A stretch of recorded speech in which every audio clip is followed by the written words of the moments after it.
Welcome to Identity, ladies and gentlemen. Chapter 1, or as I call it, loneliness. The best definition of misery as far as I'm concerned. What makes loners like me miserable is not the loneliness but what precedes it, the truth. The truth about the fact that there is an abysmal emptiness within our souls. The truth about the fact that our souls are in need of an antidote to our loneliness. Most often, the first antidote to such poison is finding a group, building friendships for instance, which is quite easy, although the voice of loneliness can still be heard even when you're crowded.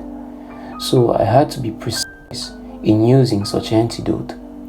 Like all loners, I had to be a good actor, a faker, the ideal friend, who would speak and behave the way they wanted, and they would do same with me. In fact, we were acting perfectly as antidotes to each other's loneliness.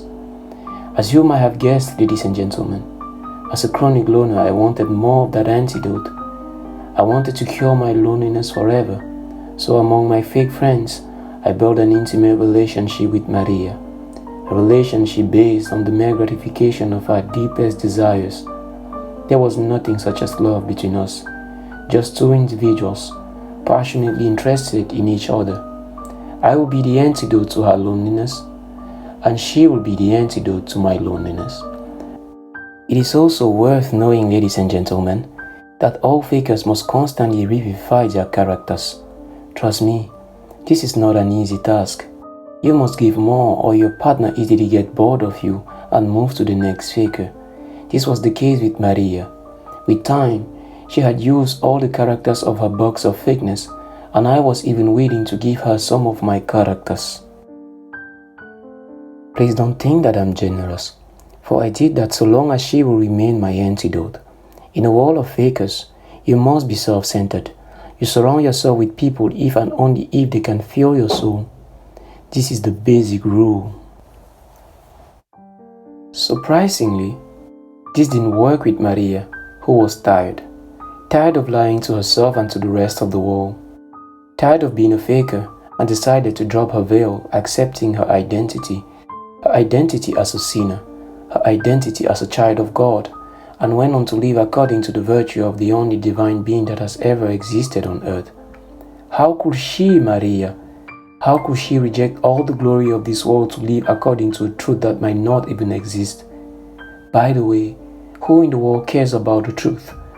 Who in the world cares about how virtuous you are or how virtuous you can be in the name of your God? Who in the world cares about your true identity? People only care about who they want you to be and not who you are. Nobody wants to be alone. People won't tell the truth or act it out. They rather choose inauthenticity. But using falsehood as an antidote has a price. It makes loneliness more loathsome and tormenting. It brings before you another truth. The fact that you are a liar, a faker.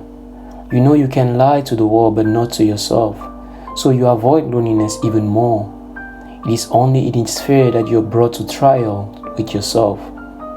This was my case after Maria's departure. I was left with soul poison, the existential vacuum within my soul, plus the truth of me being a liar. Maria, no doubt her name sounds like that of a saint.